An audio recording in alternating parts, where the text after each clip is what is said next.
ليسوا فضائيين. يعني الناس دايما اللي هم بيطلعوا يتكلموا الكلام ده بيقول لك اعتقد ان ده كلام تأليف من دماغهم. مفيش حاجه اسمها كائنات فضائيه، اللي هم المخلوقات بتاعت. يعني هو غير موجود في العالم الافتراضي. مفيش اصلا حاجه اسمها كائنات فضائيه. يعني ايه؟ هو بيقول لك كان الفضائيين زاروا الارض وفي ناس شافوهم.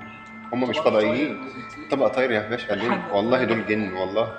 ده جن، مش كائنات فضائيه. مفيش حاجه اسمها كائنات فضائيه. هم جن وطالع من تحت الارض. هم بيقولوا عليهم سكان جوف الارض. سكان جوف الارض من الجن. الجن ده بيقدر يتحكم في طوله، يبقى طويل او قصير او صغير، ممكن يبقى حجم الدبانه، ممكن يبقى حجم القطه، ممكن. بيطير وهكذا. وهو فعلا شكل الكائنات اللي هم بيقولوا عليها فضائيه. مش هم مطلعين كائن كده شكلهم عينيه غريب كبيره يعني. نفس الشكل ده، نفس الشكل في ناس. بس مش شرط انه يكون بس هو فضائي. مش فضاء، هو مش فضاء، هو جن. ما دام قال لك من سكان جوف الارض، هو مين اللي بيسكن تحت الارض؟ الجن والشياطين، صح؟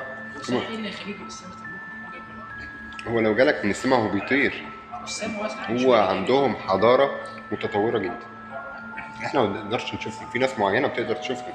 ممكن يقول لك في رساله في حلم، ممكن يقول لك في واقع، ممكن يقول لك صدفه، بس الموضوع بيبقى سريع جدا. ماشي. بس هو ربنا عامل بيننا وبين الكائنات دي حجاب. حجاب زي اللي موجود البرزخ اللي هو في سوره ايه ده؟ مرسخة. في سوره لا الرحمن. يا بغيان، سورة الرحمن. اللي هو المية المالحة والمية العذبة في البحر، بينهم برزخا. يعني البرزخ ده يعني مكان غير مرئي.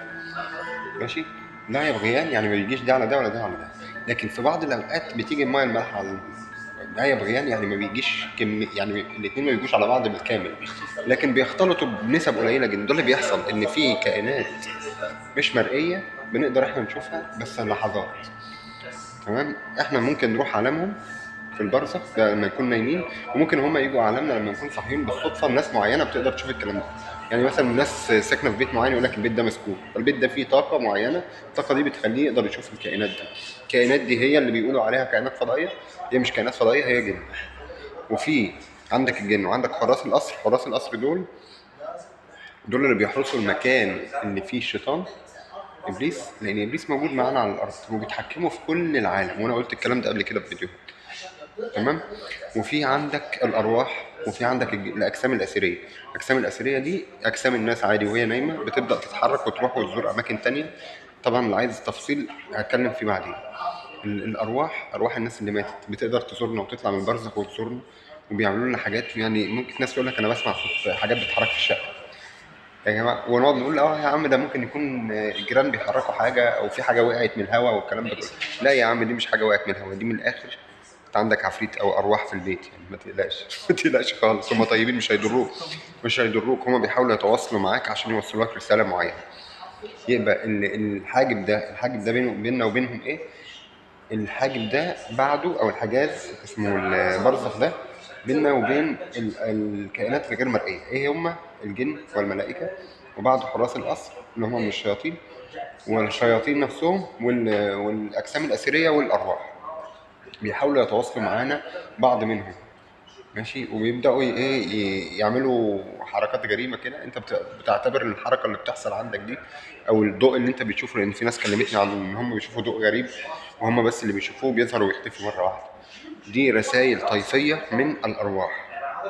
الضوء رسائل طيفيه من الارواح بتحاول يكون عندها رساله بتوصلها ليك، تيجي لك في حلم او تيجي لك في واقع. والواقع بيكون سريع جدا. يعني بتلمح حد عدى من قدامك بسرعه، طيف اسود عدى بسرعه، ضوء سريع، حاجه اتحركت. دي كلها رسائل. بس انت لو تابعت الرساله دي هتجيلك واضحه. لو كبرت دماغك وقلت لا انت مش مصدقها فمش هتجيلك تاني. فانت لو انت مصدق، يعني لو انا قاعد دلوقتي وبعدين لقيت الكوبايه دي اتحركت كده مثلا، فانا خلاص قلت ده الهوا حركها وسكت، بتأيد. مش هتيجي تاني. هو بيعتبر ان انت تجاهلته فمش هيعمل لك لكن لو دي اتحركت كده وقلت ده شبه، حطيت في دماغك، هيبدا كل يوم يجي يعمل لك كده كل يوم هتلاقيه قاعد بيحرك لك الكوبايه. بعد كده هيجي لك في حلم او هيجي لك في لحظه او هيجي لك في هاتف، لان رسائل الكائنات دي بتتكلم بالتخاطر، بيتكلم عن طريق فكره. ممكن يخليك ترتكب جريمه معينه عن طريق ان هو بيكلمك في دماغك بفكره معينه. وده بيفسر وسوسه الشياطين، لان وسوسه الشياطين بتتكلم بنفس طريقه التخاطر، ان هو بيكلمك في دماغك يقول لك اعمل كذا وما تعملش كذا. تمام. هو ما يقدرش يتكلم معاك بطريقه مباشره، يظهر لك كده قدامك ويتكلم معاك بالصوت والكلام ده كله. مش متبرمج على كده. لكن عشان هو في عالم تاني بيقدر يتواصل معاك بالتخاطر، يبعت لك رسائل تخاطريه في دماغك، ارتكب الجريمه المعينه، اعمل الذنب ده. ده جزء من الحياه الطائفيه اللي هي اللي بعد البرزخ. هتقول لي عرفت ازاي؟ هقول لك انا قابلت الكائنات دي كلها، واللي عنده اللي بيشوف اي حاجه غريبه او بيحصل معاه اي مواقف غريبه، هو حاسس ان هي اشباح او ارواح والكلام اللي بيحصل ده، بيقدر يتواصل معايا في الكومنتات ويقول لي هو بيشوف ايه، وانا هفسر له الكلام ده كله.